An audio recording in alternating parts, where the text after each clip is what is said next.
Tá, então é, o objetivo vai ser meio que passar um parâmetro da Bíblia. A gente vai focar em alguns livros, em alguns momentos específicos, mas agora eu quero passar um overview que chama, que é passar meio que de capa a capa breve. Então eu não vou entrar em muito detalhe sobre nenhum dos livros e eu vou só passar um parâmetro geral sobre a Bíblia em si, sobre época, contexto, um pouco de contexto histórico, mas vai ser bem breve mesmo, justamente porque não tem como aprofundar muito nesse momento. E só para vocês conhecerem um pouco a Bíblia, assim, como um todo, como um livro só, não como diversos livros. É... Então, em primeiro lugar, eu quero só falar sobre a forma de leitura da Bíblia. Existem duas formas, a dedutiva e a indutiva. A dedutiva é quando você chega para ler a Bíblia já com uma opinião formada sobre o texto que você vai ler, ou você lê algum versículo fora de contexto e entende o que você quer entender. Por exemplo, tudo pode naquele que me fortalece, então eu posso fazer o que eu quiser da minha vida, que Deus está comigo e Ele que me fortalece para fazer independente. Na verdade, não é esse contexto. O contexto é que a gente pode sofrer pelo Evangelho, que Deus nos fortalece para isso. Então, essa forma dedutiva de leitura da Bíblia é uma forma equivocada de você se aproximar da palavra, porque você não vai extrair aquilo que Deus quer falar com você de fato. Existe a forma indutiva, que é a forma correta, vamos colocar assim, de ler a palavra, que existe, claro, a revelação da palavra de Deus que Deus nos dá, mesmo fora de contexto histórico. Por exemplo, naquela passagem que de eu e minha casa serviremos ao Senhor, tu e tua casa servirão ao Senhor, não foi para nós. Aquela passagem não é uma passagem para nós. Se eu não me engano, foi Paulo falando para o carcereiro que ele e a casa dele serviriam ao Senhor. Então não é uma passagem que Deus direciona para nós. Mas aplicando nesse contexto de revelação pessoal, ela se aplica sim a nós. A gente declara isso, eu e minha casa serviremos ao Senhor. Porque é um versículo, é um texto bíblico, mesmo apesar de que não foi escrito para nós, entende? Foi escrito para uma pessoa específica naquele momento da igreja primitiva. Então, o método indutivo, ele vai ter essa leitura bem restrita ao contexto histórico, mas ela é uma leitura que abre muito a nossa visão para aquilo que Deus vai falar com a gente. Porque a partir do momento que você sabe o objetivo do livro, para quem ele foi escrito, com que objetivo ele foi escrito, a gente consegue, e com o contexto histórico daquilo, a gente consegue entender de fato o que Deus estava querendo falar e por que ele usava aquele tipo de palavra, aquelas palavras para se comunicar. Então, teve em algumas parábolas de Jesus, por exemplo, das ovelhas, ele estava falando para pastores, então se comunicava bem com aquele público dele. A primeira e segunda Samuel são livros políticos, por exemplo, porque é Samuel mostrando para Israel que Davi era o rei escolhido. Então são livros totalmente propaganda política, mas é o contexto histórico do porquê que o livro foi escrito. Mas não é por isso que ele diminui o valor que ele tem para a Bíblia e para nós. Então, basicamente, esse é o método indutivo. Então, como eu mandei ali no PDF para vocês, é, o método indutivo a gente chega às escrituras com mente aberta, querendo aprender. A conclusão é o fim do estudo e não o começo. Nós estudamos as escrituras em contexto, com o contexto histórico, por que foi escrito, como eu falei, e tem de ser mais benéfico para corrigir erros de interpretação. Então a gente vai observar o que o texto diz, interpretar com base naquilo que significa para o texto para os leitores e ouvintes originais e aplicar ele conforme o que significa o texto para mim no meu contexto atual. Então eu leio e entendo o que a Bíblia quis, a palavra quis dizer para o público original mas buscando também aplicar para a minha vida. E aí tem o quarto passo, que é como eu devo compartilhar essas verdades atemporais, porque, como eu falei, o livro de Samuel é um livro político, mas ele tem verdades ali que se aplicam até o contexto atual das nossas vidas. Isso. As cartas, os livros são livros.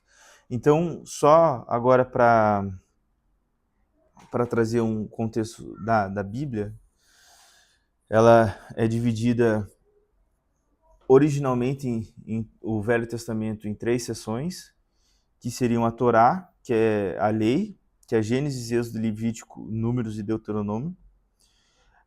Nevim, que são os profetas, aí todos os profetas. E aí depois tem os escritos, que aí são Salmos, Provérbios, Jó, e Ruth, enfim. O que tira tudo que não é profeta, daí está aqui nessa seção. Era assim que era separada o Antigo Testamento, e é separado o Antigo Testamento para os hebreus. Que aí a leitura desses 3 juntos é Tanakh, que é a conjunção da Torá, do Nevim e do Ketuvim, que são as palavras originais. E aí depois vem os evangelhos e todo o Novo Testamento. Mas agora, passando o parâmetro geral sobre a Bíblia, para daí depois a gente ir se aprofundando nos livros. Começando de Gênesis, o que a gente é importante buscar entender da palavra de Deus? O que o Deus quer revelar, como ele quer se revelar por meio da palavra dele, e como que a gente pode aplicar essas coisas na nossa vida. Então, sempre que a gente vai ler a palavra de Deus, é importante buscar entender o caráter e a natureza de Deus que está sendo traduzido por meio daqueles textos. E aí, depois, durante a leitura, também entender o que a gente pode aplicar, quais verdades da palavra que a gente pode aplicar como princípio assim para as nossas vidas. Okay? Se você pegar lá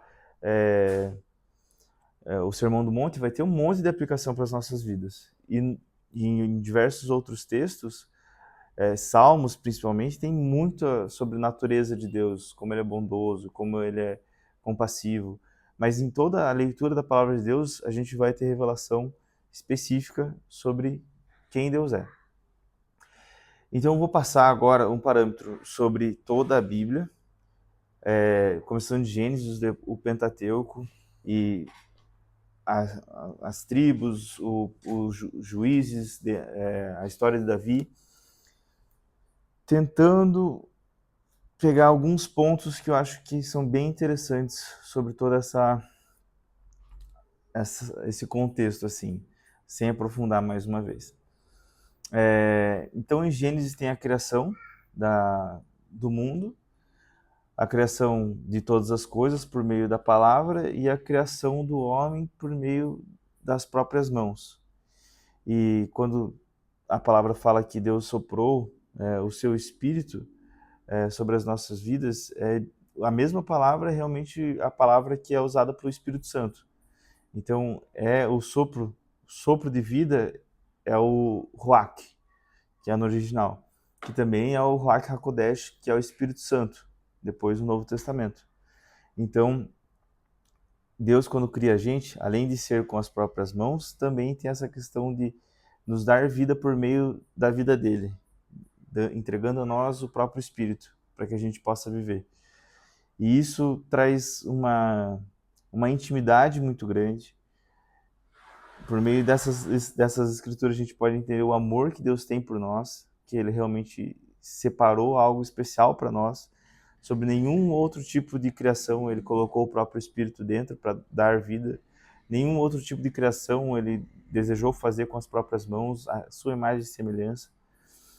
Então o contexto dessas passagens, isso tudo é verdade, tá? Mas é que o contexto que Deus quer mostrar para o povo que acabou de sair do Egito é que eles foram escolhidos, é que eles foram desejados, que Deus amou eles de tal forma que desejou criar a humanidade, que não é porque, assim, no Egito tinham diversos deuses, são diversas religiões, diversos tipos de abominações, adoravam todos os tipos de deuses e tinham diversos outros tipos de crenças de onde a humanidade surgiu.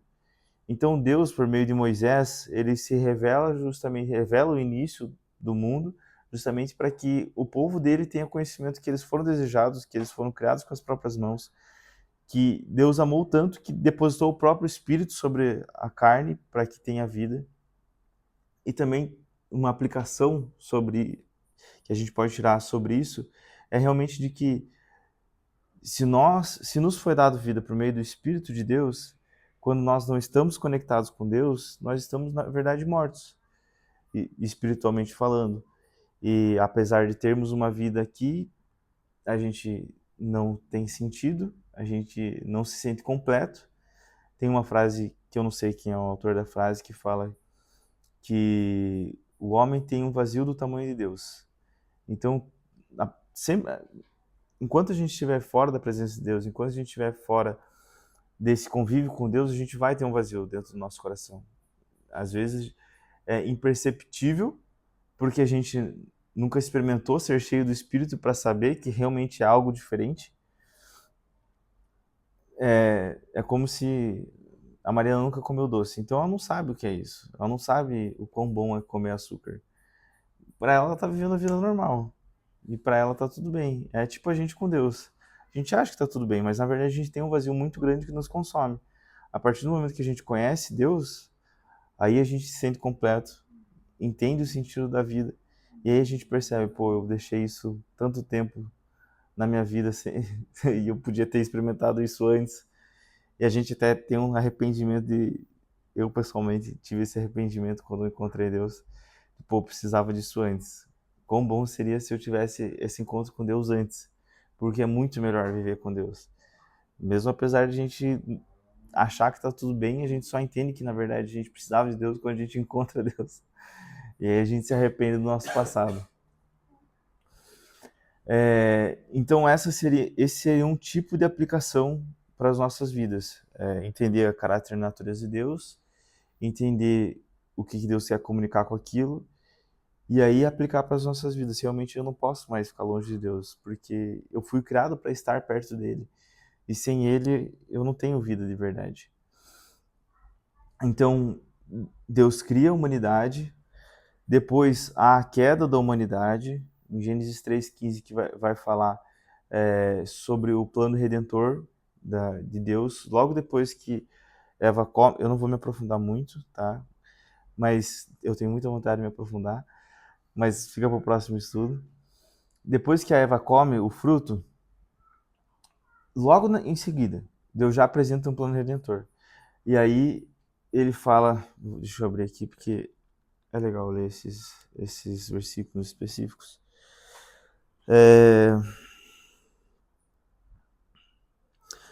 Porém, Deus falando para a serpente. Porém, a animosidade entre você e a mulher, e entre seu descendente e o descendente dela. Ele ferirá a sua cabeça, e você lhe ferirá o calcanhar. E a crucificação de Deus, de Jesus, é exatamente isso. É ferido o calcanhar dele, mas por meio desse sacrifício que nos trouxe a paz, literalmente. Por meio desse sacrifício que feriu o calcanhar do Filho do Homem, que foi ferida a cabeça de Satanás. E por meio desse sacrifício de Deus, o poder da morte que havia sobre as nossas vidas foi extinto, porque agora a gente não tem mais medo da morte. A gente, claro que tem nossos pesares quando um ente querido vai, mas a gente não tem mais medo da morte porque a gente sabe qual que é o futuro depois disso. E na realidade, a gente anseia por esse momento de estar no seio de Abraão, de estar com Deus Pai.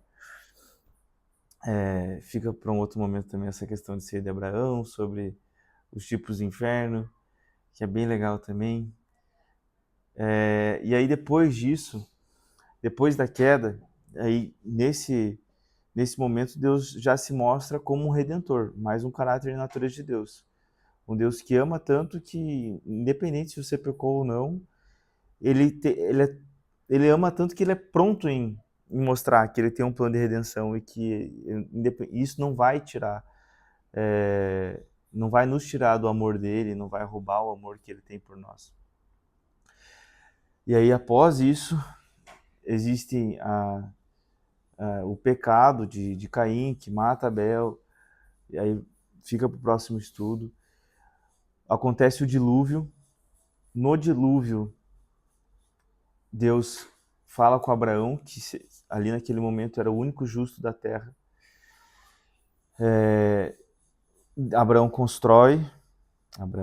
Noé constrói a arca. Depois de 100 anos vem a chuva. Quando vem a chuva, só é salvo quem está dentro da arca. Depois de 40 dias e 40 noites para de chover. Depois, agora não me lembro quanto tempo ainda ficou, não sei se foi 3 ou 6 meses, que a arca ficou ainda flutuando. Quando a arca encontra a terra firme, Abraão sai, Noé sai, faz um sacrifício a Deus. Deus faz uma aliança com Noé. E essa aliança é uma das 4 alianças que a gente vai ver que Deus faz com a humanidade. E essa é a primeira aliança. A gente tem esse é um ponto bem legal de abordar nesse estudo, que a gente vai ver uma progressão de alianças, no sentido de que essa primeira aliança, Deus faz com ele mesmo. Ele não pede nenhuma contraprestação de Noé.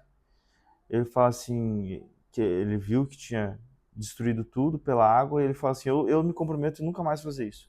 Nunca mais vou destruir a terra com água. E eu coloco esse sinal entre mim e a humanidade, e toda vez que eu olhar para a humanidade e ver esse sinal, eu vou me lembrar dessa aliança que eu fiz com vocês, e nunca mais vou destruir a terra com água. E essa aliança, o símbolo dessa aliança é o arco. E apesar de ser o arco-íris cheio de cor, a mesma palavra de arco é o arco de flecha, é o arco de guerra.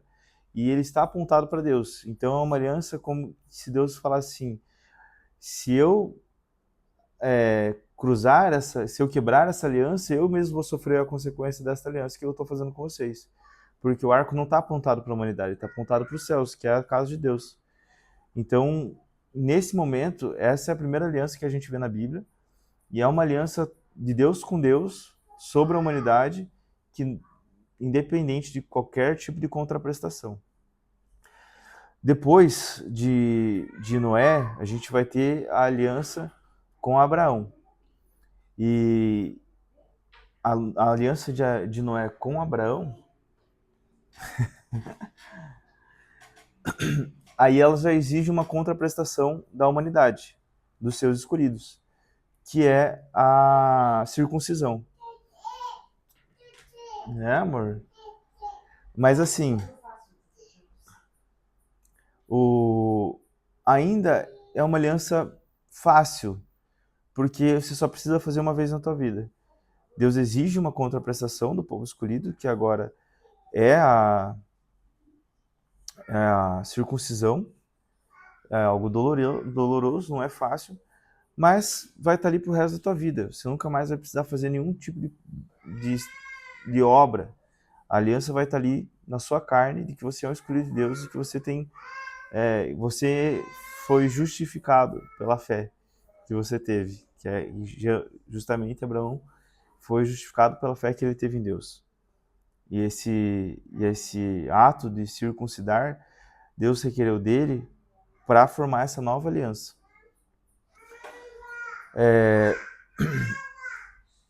Nessa história de Abraão, tem coisas que eu quero aprofundar no próximo estudo, que é muito interessante a história de Abraão, mas basicamente é um homem que era idólatra,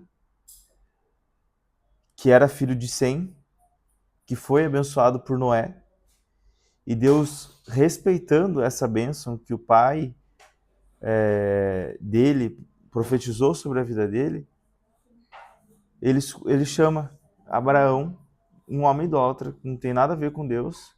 Deus se apresenta para ele e fala assim, sai da tua terra, da tua parentela, que eu vou te abençoar. Mas isso não foi por mérito de Abraão, no primeiro momento. Foi simplesmente porque Noé abençoou Sem gerou Abraão, e Deus respeitou essa bênção que foi proferida na terra.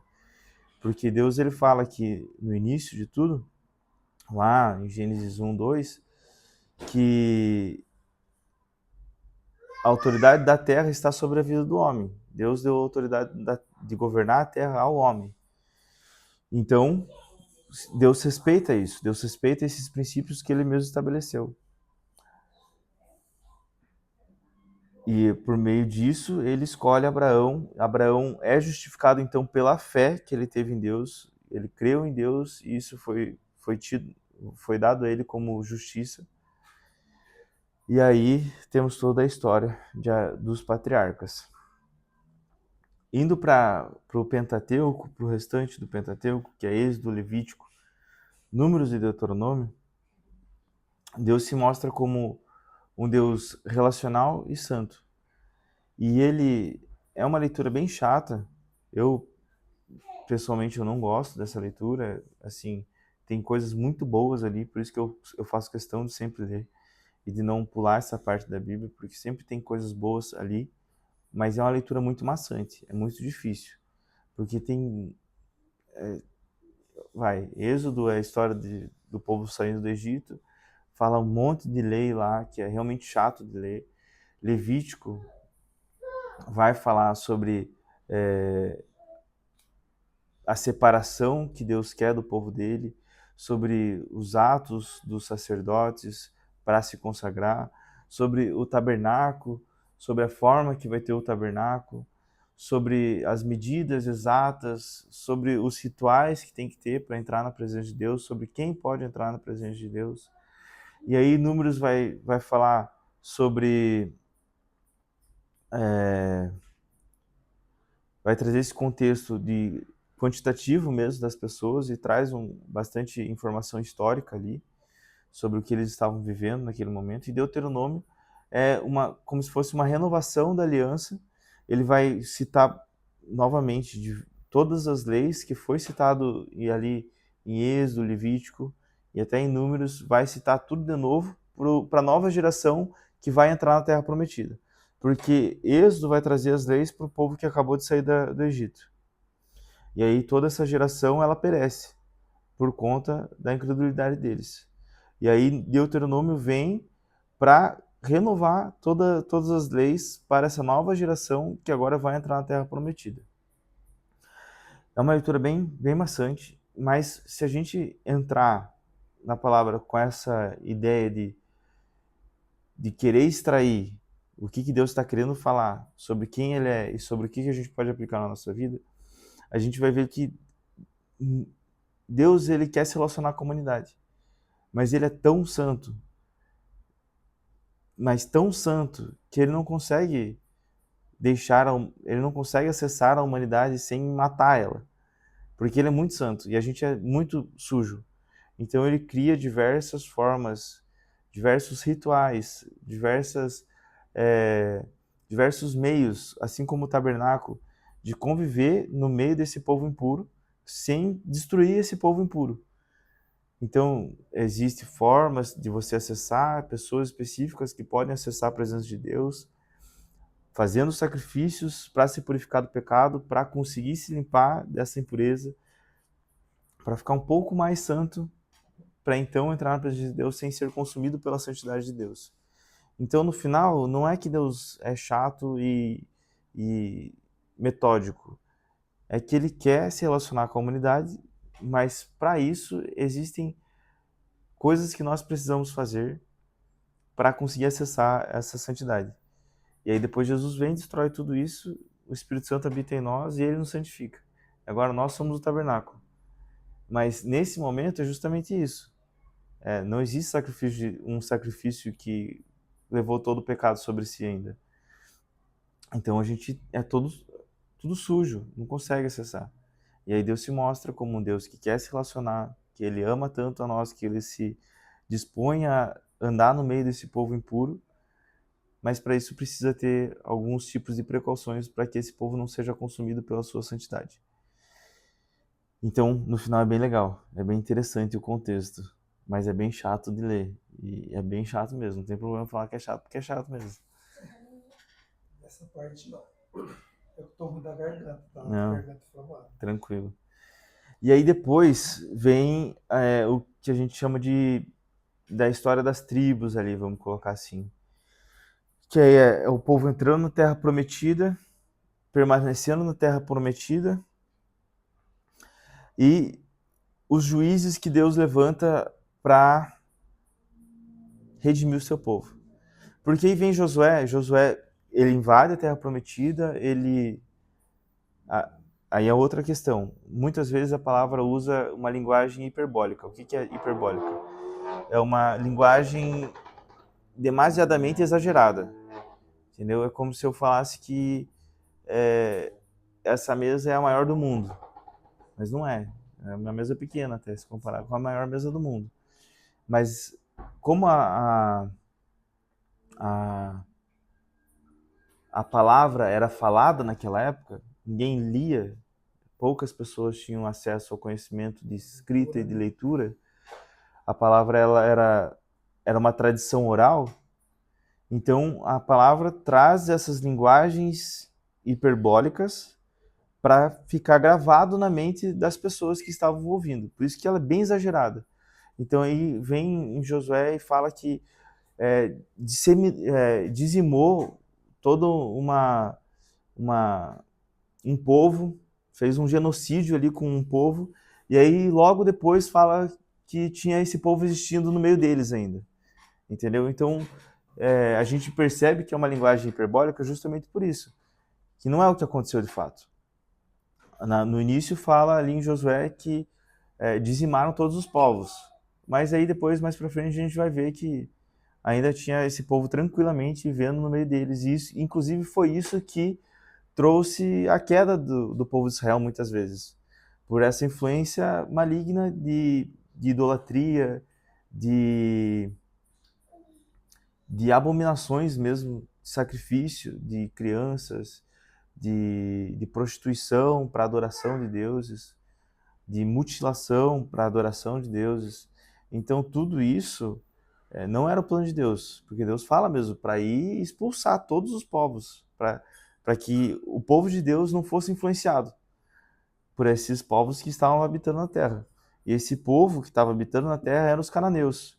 Os cananeus eram filhos de Cão, filho de Noé, que foi amaldiçoado por Noé. Então, aí a gente vê um paralelo. Um filho Noé abençoou e Deus chamou para abençoar ele, que é Abraão. Outro filho Noé amaldiçoou e esse povo foi dizimado pelo povo que foi abençoado por Noé. Então, no fim, Noé ele determinou ali como seriam as coisas. Pela palavra dele, pela bênção e pela maldição dele, a gente vê a história se cumprindo no futuro. E por que Noé amaldiçoou Cão? Porque Noé, ele depois do dilúvio, ele plantou uma vinha, se embriagou como um homem falho que não é perfeito. E nesse momento de embriaguez, Cão chegou até ele, viu a nudez dele e foi contar para os irmãos, tirando sarro da cara do pai. E em forma de desonra, de fato. E aí depois vem Sem e Jafé, entram de costas na caverna que Noé estava deitado, embriagado, entram de costas, cobrem a nudez dele como uma forma de honra a ele. E aí, depois, Noé, quando desperta, ele percebe o que aconteceu, então ele abençoa Sem e Jafé e amaldiçoa Cão pela desonra dele. E aí nascem os cananeus. E os cananeus são esse povo impuro, esse povo amaldiçoado, e esse povo que comete tantas abominações aos olhos de Deus.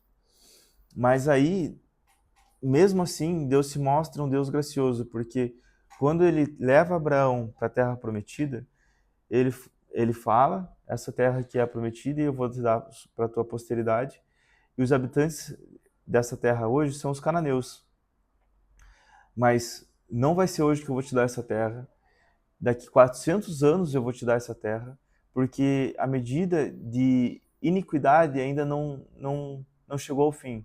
A medida de iniquidade não alcançou a borda do copo, basicamente. Deus colocou, a medida da iniquidade estava aqui já, vamos usar esse copo como referência. A medida de iniquidade dos cananeus estavam aqui, mas Deus é tão paciente, tão benigno, tão benevolente, que ele falou assim para Abraão: eu ainda não me irritei o suficiente para expulsar eles da minha presença. Eu ainda não me irritei o suficiente para fazer com que eles colham as consequências dos pecados deles. Ainda vai demorar mais 400 anos para eu me irritar com eles e aí te entregar essa terra como herança para tua posteridade, e vocês vão conquistar eles. E aí a gente tem que entender que Deus, ele é além do tempo. É um pouco difícil de nossa mente humana limitada compreender isso, mas é como se tivéssemos essa linha do tempo aqui. O início, Gênesis, o meio e Apocalipse. E a gente está vivendo aqui, agora. Só que Deus está aqui em cima. Então, ele já viveu tudo isso. E aí ele está falando para Abraão aqui que ele sabe, daqui 400 anos ele vai estar aqui, e ele já viveu tudo isso daqui, daqui 400 anos ele está aqui. Ele falou: Abraão, daqui 400 anos, eu estou vendo aqui de cima, que vai ser o momento que eu vou me irritar com eles e vou te entregar essa terra para a tua geração, como herança para os teus filhos. Mas até agora, aqui nesse momento, eu ainda não me irritei o suficiente com eles. Então, vive aí tua vida, e aí, tanto que daí depois tem José, Deus inclusive fala: vocês vão ser escravos por 400, vão ser escravos em terra estrangeira, e aí daqui 400 anos eu vou te entregar essa terra. E aí vem José, vai para o Egito, e o objetivo dele ir para o Egito não foi porque Deus queria que eles fossem escravizados. José vai para o Egito porque Deus, na verdade, queria salvar o seu povo escolhido por meio da revelação daquele sonho que o faraó teve sobre as vacas magras, vacas gordas. Então, Deus leva José até o Egito para que ele pudesse salvar o seu próprio povo. E aí, depois, quando falece o faraó que estava reinando sobre José, e vem um novo faraó, e esse faraó não sabe do que José fez para o povo do Egito, e aí ele vê: esse povo é muito numeroso, ou a gente escraviza, ou eles vão dominar sobre a gente. E aí, então, por livre-arbítrio daquele faraó, o povo de Deus é escravizado. Nossa, eu tô falando bastante, né? Tá. Não, é porque já é 8h30 já, e eu ainda tô no início da apresentação da palavra. Mas tá, qualquer coisa a gente finaliza daqui a pouco e volta depois. Tá? Tá tudo bem pra vocês? Tá? Vocês têm hora pra vazar? Não. Então beleza. Não, tem. A Luísa vai buscar. Não, a Luísa vai pra casa. Né? Qual coisa vocês falam que daí eu paro. Tá, mas vamos lá. Aí vem o povo dentro da Terra Prometida. E aí vem ali os livros de Juízes e Ruth e Samuel, e Crônicas também, que vai mostrar esse contexto do povo vivendo na Terra Prometida. E em Juízes, especificamente, a gente vai ver que o povo, ele estava bem, ele começava a pecar. E aí ele começava a se prostituir com outros deuses, e aí Deus se afastava de Israel. Então é como se o povo de Israel é essa caixinha aqui. E aí tá tudo bem, Deus está aqui cobrindo o povo de Israel com sua segurança, com sua prosperidade. E aí o povo não estava sofrendo. E aí o povo começava a ficar acomodado. E aí ele esquecia de Deus. E aí ele começava a se prostituir com outros deuses. Por concupiscência. Começava a realmente ter atividades sexuais para adoração de outros deuses. A deusa Azerá, que eram erguidos os postes, o sacrifício feito a Azerá era realmente prostituição, era orgia total. E aí, por exemplo, o Moloque eram sacrifícios de filhos. Os israelitas estavam sacrificando seus filhos a Moloque. Então acontecia isso, e o juízo é um ciclo vicioso exatamente como esse. Estava tudo bem, o povo começava a se prostituir. Aí Deus, por ser um Deus santo, ele se retirava da presença de Israel, porque ele não vai ficar no meio de um povo impuro. E aí, por Deus não estar mais cobrindo o povo de Israel com segurança e com prosperidade, trazendo prosperidade e segurança com a sua cobertura, o povo entrava num caos. Começavam a atacar eles, os filisteus começavam a conquistar as terras que um dia foram deles, começavam a oprimir, eles começavam a passar fome. E aí eles se arrependiam dos seus pecados e pediam a misericórdia de Deus. E Deus é misericordioso e é gracioso. E aí ele voltava a cobrir Israel. E aí Israel se prosperava, Israel conquistava, Deus levantava juízes para libertar o povo de Israel, para reconquistar as terras prometidas que antes foram deles. E aí estava tudo bem. E aí eles começavam a se prostituir de novo. E aí Deus se retira. E aí vira um ciclo vicioso. Diversas vezes no livro de Juízes a gente vai ver isso acontecendo. Não foi uma, não foi duas, foram diversas vezes que isso aconteceu. E Deus sempre misericordioso, sempre gracioso, sempre aceitando o arrependimento do povo de Israel e voltando a protegê-los, voltando a estar no meio deles. E aí acontecia toda essa bagunça. E aí depois o povo de Israel era para ser governado por Deus. Deus fala que ele seria rei sobre o povo de Israel. Mas aí Israel começa a olhar para os povos ao redor dele, fala: todo mundo tem rei e nós não temos rei. Nós queremos um rei. E aí eles pedem para o profeta Samuel um rei. E aí Samuel vê um homem formoso, um homem alto, que na multidão ele se destacava pela sua altura. E ele falou: esse cara é o rei que o povo quer. Deus falou para Samuel: esse daí pode dar esse cara aí como rei, que é o rei Saul, porque é esse tipo de rei que o povo quer. E aí a palavra depois também fala que o povo tem o governo que merece. Então, naquele momento, Deus deu o governo que o povo merecia, que o povo queria. O povo queria um rei que se destacasse. E Deus deu Saul para eles, que era um rei forte, era um homem forte, era um homem alto, formoso, que o povo aceitou de bom grado. Só que não era o rei que Deus tinha para o povo. Na verdade, ele seria o rei. O plano de Deus era ele ser o rei sobre o povo. Mas o povo não queria mais Deus como rei. Então Deus falou: pega aí esse rei que é o que vocês querem. E aí Saul pecou, e aí Deus retirou sobre a vida. Na palavra, não existia Espírito Santo ainda naquela época. O Espírito de Deus, ele só habitava em reis e em profetas. O Espírito Santo de Deus só convivia junto com reis e profetas, que eram pessoas ungidas, de fato levantadas por Deus para estar em uma posição de influência sobre o povo. Então, quando Samuel unge Saul, Deus vem e habita sobre ele. Só que aí Saul, pelo seu livre-arbítrio, ele toma diversas atitudes que não condizem com a lei.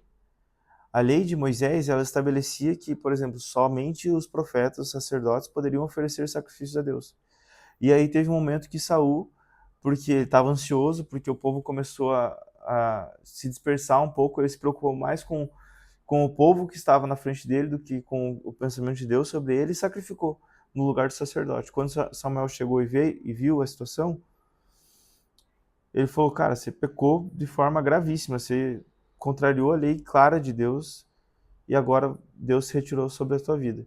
E aí nesse momento a palavra fala que Deus envia um espírito maligno para habitar e perturbar Saul. Então, nessa passagem, a gente também percebe que, mesmo apesar de os demônios não estarem mais na presença de Deus, porque escolheram se afastar dele e se rebelar contra ele, eles ainda obedecem a Deus. E Deus deu a ordem para que um demônio entrasse sobre a vida de Saul e atormentasse ele. E um demônio obedeceu à voz de Deus, que já não é mais, teoricamente, o rei deles, que é Satanás hoje.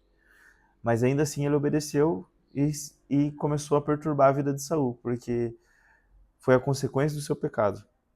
Ele abriu uma porta e com o pecado dele, e ali Satanás atormentou a vida dele até o fim dele. E aí depois Deus levanta Davi, que é um homem segundo o coração de Deus, que é um homem que extremamente pecador, extremamente, eu digo extremamente mesmo, é um homem que tinha seu, assim, para a gente trazer um parâmetro sobre quem Davi foi, quando a palavra fala sobre o pecado dele com Berseba, e a gente entende o contexto histórico e consegue ler de fato o que a palavra está dizendo, a gente não simplesmente passa o olho assim numa leitura cotidiana religiosa, mas nesse momento a gente percebe que Davi ele fala pro servo dele, ó, quem é aquela mulher lá? E aí o servo fala, a Berseba é esposa de Urias. É Urias, né? Eu não me lembro, eu acho que é Urias. E aí, tipo assim, o servo já tá dando a entender assim, cara, ela tem marido, entendeu? Ela é esposa de Urias que tá lá na guerra, lá no fronte da guerra. Ele fala, traz aí pra mim. Daí o servo, tá bom. Mas ele já tinha indicado já que era casada, que não era uma mulher livre, que ele poderia pegar como esposa. E aí a gente percebe da leitura que Davi, ele estuprou a Berseba, que a Berseba não queria, que ela tinha um marido, mas que ele, pela sua posição de rei, ele força uma relação sexual com Berseba. E aí depois disso, ele ainda manda matar Urias, para que o pecado dele não fosse descoberto. Então, Davi foi um homem extremamente pecador. Ele foi um homem extremamente corrompido pelos seus desejos sexuais. Mas ele foi um homem que, considerado segundo o coração de Deus, porque ele tinha um arrependimento genuíno. A partir do momento que ele se deu conta do pecado dele, ele se arrepende de tal forma que ele clama pela misericórdia de Deus. Deus fala que vai matar o filho da mulher. E aí ele fica de jejum o tempo todo pedindo para que a consequência do pecado não recaísse sobre o filho dele, sobre o filho desse, sobre o fruto desse estupro, mas que recaísse sobre ele e ainda assim não recai. O filho realmente é levado por Deus. E aí depois ele, pô, não teve o que fazer mesmo. Então aí ele encerra o jejum dele, mas ele permanece, ele teve um aprendizado nesse momento. Ele pecou, mas ele se arrependeu e aprendeu com isso e não tornou a pecar. O problema do pecado é quando a gente sabe que a gente está pecando e convive com o pecado e acha que está tudo bem, que a gente vai ser salvo porque a graça de Deus me livra do inferno. Na realidade, o pecado vai acontecer na nossa vida. Nós somos homens falhos que vivem numa sociedade totalmente corrompida, que a iniquidade já está implantada no nosso DNA, na nossa forma de pensar, na nossa forma de ver o mundo. Por isso que depois Romanos vai falar para a gente transformar a nossa mente pela leitura da palavra, para que a gente possa experimentar o que é bom, a boa, perfeita e agradável vontade de Deus. Porque a gente precisa se desprender dessa cosmovisão mundana e se prender à cosmovisão bíblica. E é justamente isso que Deus quer da gente. É um coração que consegue reconhecer e rapidamente se arrepender dos nossos pecados e não encontra conforto na vida pecaminosa, mas realmente tem essa ira pelo pecado e vontade de transformação de mente. E isso nos faz se aproximar de Deus.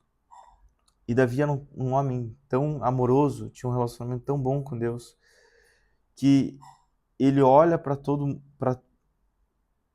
a cidade, vê que está todo mundo bem estabelecido, vê ainda que Deus mora em tendas. Deus ainda mora no tabernáculo. E nesse momento, Davi, vendo toda essa situação, que todo mundo tem casa construída, que ele tem um templo top, ele pensa assim, cara, eu quero dar uma casa melhor do que a minha para Deus. E foi nesse momento que Deus se agradou do coração dele de tal forma que realizou a terceira aliança bíblica. Nossa, eu pulei uma aliança. Essa daqui é a quarta. Que é que Deus faz essa aliança com Davi, especificamente com Davi. Que por meio que por conta desse ato de generosidade e de amor que Davi teve para com Deus, Deus estabeleceria o trono dele eternamente. E depois a gente vai ver que José vem da linhagem de Davi e que Jesus vem da linhagem de Davi por conta de José. Não por conta de Maria, mas por conta de José, que teoricamente é o pai adotivo dele. A terceira aliança, que eu esqueci de falar. A primeira foi com Noé. A segunda foi com Abraão. A terceira foi com Moisés. E a quarta foi com Davi. A aliança com Moisés foi as tábuas da lei. Foi o... Eu me esqueci o nome. Mas foi aquele baú que tinha 2 querubins. Como que é? Calma, que eu não lembro. Então, eu não me esqueci. Mas é isso aí. É essa arca da aliança. A Arca da Aliança é um símbolo da terceira aliança de Deus para com a humanidade. No contexto histórico, quando um rei dominava sobre um povo e fazia uma aliança de paz, esse povo mais forte escrevia em pedras os termos dessa aliança e ele segurava o termo da aliança. Porque se ele quisesse, como ele é o povo mais forte, se um dia ele bem entender que ele não queria mais seguir aquela aliança, ele quebrava as pedras com as inscrições da aliança de paz e voltava a subjugar o povo. Então, o povo que subjugava o povo mais fraco, o rei que subjugava o povo mais fraco, ele fazia essa aliança com pedras entalhadas e ele segurava essas pedras entalhadas para que se um dia ele quisesse quebrar essa aliança, ele poderia muito bem quebrar, que ninguém teria provas dessa aliança. Porque se o povo mais fraco fica com essas inscrições, ele poderia muito bem apresentar, você fez essa aliança conosco, você não pode quebrar, nós temos a prova dessa aliança. E isso traria um peso moral de que ele não poderia quebrar essa aliança. Mas se ele, mantendo as pedras consigo, ele poderia muito bem fazer o que ele quisesse, e se ele quisesse desistir da aliança e voltar a atacar e quebrar os termos da aliança, ele poderia muito bem fazer isso. Nesse contexto, Deus faz as inscrições em pedra entalhada dos 10 mandamentos, entrega a Moisés para que o povo subjugado, o povo mais fraco, carregue o símbolo dessa aliança. Então, aí a gente vê um avanço na forma de Deus fazer essa comunicação de alianças, de Deus fazer essa comunicação de alianças com o povo escolhido. Primeiro momento, ele faz um arco virado para si, uma aliança consigo mesmo, de que ele nunca mais destruiria a terra com água. No segundo momento, ele faz uma aliança com o povo de Deus, de que eles simplesmente teriam que fazer a circuncisão para que Deus olhasse para eles como um povo escolhido, com graça e misericórdia por eles serem um povo escolhido. E agora, nesse terceiro momento, Deus dando a eles, ainda assim, com graça, as tábuas da aliança, mostrando para eles que eles teriam o poder de carregar essa aliança e mostrar para Deus que eles eram portadores dessa aliança de paz com Deus, mas eles também teriam, agora Deus traz a eles a obrigação de carregar esse símbolo e de praticar, não somente carregar dentro de uma arca, mas de carregar e praticar esses termos da aliança, porque se eles não praticassem os termos da aliança, Deus se afastaria deles. E é isso que a gente depois vem e vê em Juízes, por exemplo, que é um povo que não estava mais cumprindo com os termos da aliança e Deus se afastava deles. Desculpa fazer trazer esse tópico fora da ordem cronológica da Bíblia. E aí depois, então, Deus faz essa aliança com Davi, que está em 2 Samuel 7,16, que eu vou ler, por conta desse desejo de Davi de construir o templo. E aí Deus fala para Davi que ele não seria quem construiria o templo, mas seria seu filho, porque Davi tinha manchas de sangue na sua mão. E aí a gente pode entender, porque será que era porque Davi matou Urias? Ou será porque era de fato que ele que ele vinha atacando diversos povos para libertar o povo dele, não libertar, mas para conquistar a terra prometida. Porque outro contexto histórico é, Josué entra na terra e Deus fala assim, ó, você tem todo esse perímetro aqui para conquistar. Do mar até o rio, não lembro qual que é o nome do rio, e do rio sul até o rio norte. Essa foi a divisão que Deus falou, que é toda a terra de Israel. Ele é faixa de Gaza, um pouco atualmente, faixa de Gaza, um pouco da parte do Egito e um pouco da parte de... Nossa, me esqueci o nome. Da parte ali de cima. Mas no momento de Josué, eles não fazem essa conquista completa. Eles conquistam parte da terra prometida. Davi é o único homem de Deus que conquistou a integralidade da terra prometida. Da terra que Deus havia prometido a Abraão. Davi, então, ele é reconhecido por ser um homem de guerra, justamente por isso, porque ele desejou e realmente conquistou toda a terra prometida que Deus tinha prometido para Abraão. E foi o único homem que fez isso. E logo depois de Davi, Salomão manteve esse governo da terra de Israel em toda a sua extensão prometida. E aí depois de Salomão pecou, todo mundo sabe a história. Salomão foi o homem mais sábio da terra, teve a maior nível de inteligência possível. E aí depois ele pecou porque ele errou desde o princípio, basicamente.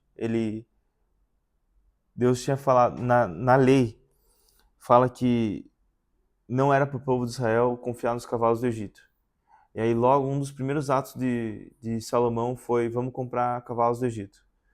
E aí também Deus fala assim na lei, para não se casar com mulheres de povo estrangeiro, para não deixar que esses povos estrangeiros influenciem os princípios e valores do povo de Israel. E aí Salomão vai lá e casa com um monte de mulher estrangeira, 300 mulheres, e esses casamentos foram alianças, não era porque ele achava bonita e que ele queria casar, porque para isso ele tinha 700 concubinas. Ele casou com essas 300 mulheres para fazer aliança com povos estrangeiros, alianças de paz. E as alianças naquele contexto histórico eram realizadas por meio de casamentos. Então ele casou com 300 princesas de povos estrangeiros para fazer um termo de paz com esses povos, que era também uma coisa que Deus tinha falado para não fazer. Então Salomão, apesar de ser o homem mais sábio do mundo, ele foi o homem mais, assim, que menos confiou em Deus, vamos colocar assim. Porque ele viu todo aquele reinado, ele desejou manter aquele reinado, só que não pela força de Deus. Ele achou que poderia, com as próprias mãos, pela própria sabedoria, manter um governo de paz. Quando Salomão morre, Israel é dividido em dois, porque 2 filhos de Salomão buscam o trono. Então é dividido pelo povo de Israel e o povo de Judá. E aí Deus fala ainda que o povo de Judá permaneceria com a linhagem de Davi, porque ele havia prometido isso para Davi, mas não por mérito. E aí no povo de Israel começou a ter um monte de guerra pelo reinado, e não foi mais depois um herdeiro de Davi que se manteve na linhagem de reis, mas somente a linhagem de Davi permaneceu no reino de Judá, que foi feita a divisão. Eu acho que eu tenho uma aqui, só um minutinho. Eu tenho aberto aqui, inclusive. Aqui. Então, aqui, ó. Essa daqui é a extensão de Israel. Essa daqui é toda a extensão da Terra Prometida. E aí, quando Salomão morre, há essa divisão no reino. E aí, aqui é o reino de Judá, que aqui continua sendo reinado por um descendente de Davi. E aqui é reinado por qualquer pessoa que conseguisse acessar o trono por meio de guerra. Eu acho que eu já vou parar por aqui, na verdade. Só trazendo mais a questão dos livros de reis, que a gente está nesse contexto. Os livros de reis e crônicas, ela é uma história que se repete, Primeira Reis, Segunda Reis, Primeira Crônicas e Segunda Crônicas. São basicamente o mesmo tempo histórico em duas visões diferentes. O livro de Crônicas dos Reis falam mais sobre o poder político dos reis e com os feitos históricos dos reis de Israel. Os livros de Reis, Primeira e Segunda Reis, são livros sobre a história dos reis. E ali vai mostrar toda a corrupção dos reis, toda iniquidade dos reis. Ali vai mostrar a história crua realmente de quem foram os reis de Israel, demonstrando todos os pecados deles, enfatizando inclusive esses pecados e a incredulidade e a inobservância das leis de Deus. E nos livros de crônicas é tipo assim, o rei fez tudo isso daqui de bom, porque eram livros políticos, entendeu?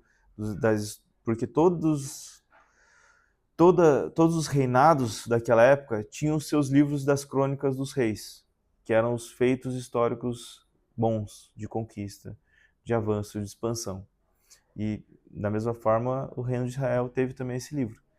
Mas o livro de Reis ele traz essa verdade nua e crua sobre quem foram os reis, porque Deus parece que gosta de expor os erros dos seus servos para que não se repitam os mesmos erros na história. Tem uma frase que também não sei quem é o autor, que fala que quem não conhece a história está fadado a realizar os mesmos erros históricos. Eu já ouvi.